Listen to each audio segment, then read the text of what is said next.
ಹಿಂದೂಗಳ ಹೊಸ ವರ್ಷ ಯುಗಾದಿ ಹಬ್ಬದ ದಿವಸ ಹೊನ್ನಾರು ಕಟ್ಟುವುದನ್ನು ತಲಾಂತರಗಳಿಂದ ರೂಢಿಸಿಕೊಂಡು ಬಂದಿದ್ದು, ಚನ್ನರಾಯಪಟ್ಟಣ ತಾಲೂಕು ಜೋಗಿಪುರ ಗ್ರಾಮದಲ್ಲಿ ಗ್ರಾಮದ ಸುತ್ತ ತಮಟೆ ವಾದ್ಯಗಳೊಂದಿಗೆ ಹೊನ್ನಾರು ಸಾಗಿ ಗ್ರಾಮದ ಹೊರಭಾಗದಲ್ಲಿರುವ ವೀರಾಂಜನೇಯ ದೇವಸ್ಥಾನಕ್ಕೆ ಆಗಮಿಸಿದಾಗ ದೇವಾಲಯದ ಅರ್ಚಕರು ಹೊನ್ನಾರಿಗೆ ಮಹಾಮಂಗಳಾರತಿ ನೆರವೇರಿಸಿ ಸಮಾಪ್ತಿ ಮಾಡಿದರು. ದೇವಾಲಯದಲ್ಲಿ ಭಕ್ತರು ಉಪಸ್ಥಿತರಿದ್ದು ಆ ಭಕ್ತರಿಗೆ ತೀರ್ಥ ಪ್ರಸಾದ ವಿತರಣೆ ಮಾಡಲಾಯಿತು. ಗ್ರಾಮದ ಮುಖ್ಯಸ್ಥರಾದ ನಟೇಶ್, ಸ್ವಾಮಿ, ಕೃಷ್ಣೇಗೌಡ, ಉಮೇಶ್, ಸುಧಾಕರ್, ದಿನೇಶ್, ಮಂಜುನಾಥ್, ದೇವರಾಜು, ಸಿದ್ದಪ್ಪ, ಮಧು, ಅಣ್ಣೇಗೌಡ, ನಂದನ್ ಸೇರಿದಂತೆ ಇತರರು ಉಪಸ್ಥಿತರಿದ್ದರು. ದೇವಾಲಯದ ಅರ್ಚಕ ರಾಜಣ್ಣ ಚಂದ್ರಶೇಖರ್ ಹೊನ್ನಾರಿನ ಬಗ್ಗೆ ಹಾಗೂ ಯುಗಾದಿ ಹಬ್ಬದ ಬಗ್ಗೆ ಮಾತನಾಡಿದ್ದಾರೆ.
ನೂತನ ವರ್ಷಾರಂಭ ಕಾಲೇ ಯುಗಾದಿ ಹಬ್ಬಾಚರಣಾಂಗ ಕಾಲಾಂಗ ಶ್ರೀ ವಿಶ್ವಾವಸು ನಾಮ ಸಂವತ್ಸರ ಇಂದಿನಿಗೆ ಕೊನೆಯಾಗಿ ಇಂದಿನ ಒಂದು ಹೊಸ ಸಂವತ್ಸರ ಪರಾಭವ ನಾಮ ಸಂವತ್ಸರದಲ್ಲಿ ಗುರು ರಾಜನಾಗಿರ್ತಾನೆ, ಹಾಗೆ ಕುಜ ಮಂತ್ರಿ ಆಗಿರ್ತಾನೆ. ಹಾಗಾಗಿ ಗುರು ರಾಜನಾಗಿರೋದ್ರಿಂದ ದೇಶಕ್ಕೆ ಒಳ್ಳೆಯ ಮಳೆ ಬೆಳೆಗಳು ಹಾಗೆ ರಾಜರಲ್ಲಿ ವೈಮನಸ್ಯವಿಲ್ಲದೆ ಒಳ್ಳೆಯ ಫಲವನ್ನು ಅನುಭವಿಸತಕ್ಕಂತಹ ಒಂದು ಯೋಗ್ಯತೆಯನ್ನು ಭಗವಂತ ಇವತ್ತಿನ ದಿವಸ ಕರುಣಿಸಿದ್ದಾನೆ. ಹಾಗೆ ಕುಜನು ಮಂತ್ರಿ ಆಗಿರೋದ್ರಿಂದ ಯುದ್ಧಗಳ ಭೀತಿ ಇದ್ದೇ ಇರ್ತದೆ.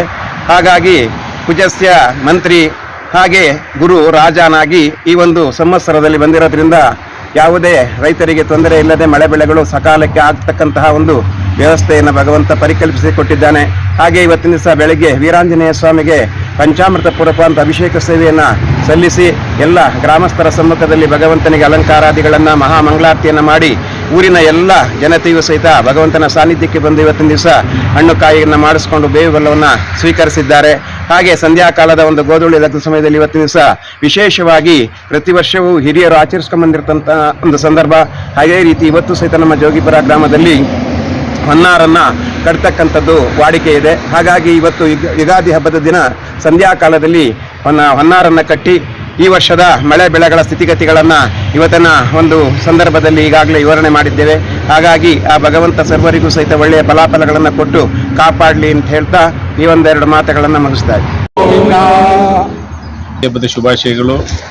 ಸ್ಪೆಷಲ್ ಆಗಿ ಜೋಗಿಪುರದ ಗ್ರಾಮಕ್ಕೆ ವಿಶೇಷ ಶುಭಾಶಯಗಳು. ಈ ಬೇವು ಅನ್ನೋದು ಏನಿದೆ ಅದೆಲ್ಲ ಹೋಗಿ ಮುಂದೆ ಸಿಹಿ ಅನ್ನೋದು ಮಾತ್ರ ಜೋಗಿಪುರಕ್ಕೆ ಬರಲಿ ಕಣಪ್ಪ ಅಂತೇಳಿ ನನ್ನ ಮಾತನ್ನು ಮುಗಿಸಿ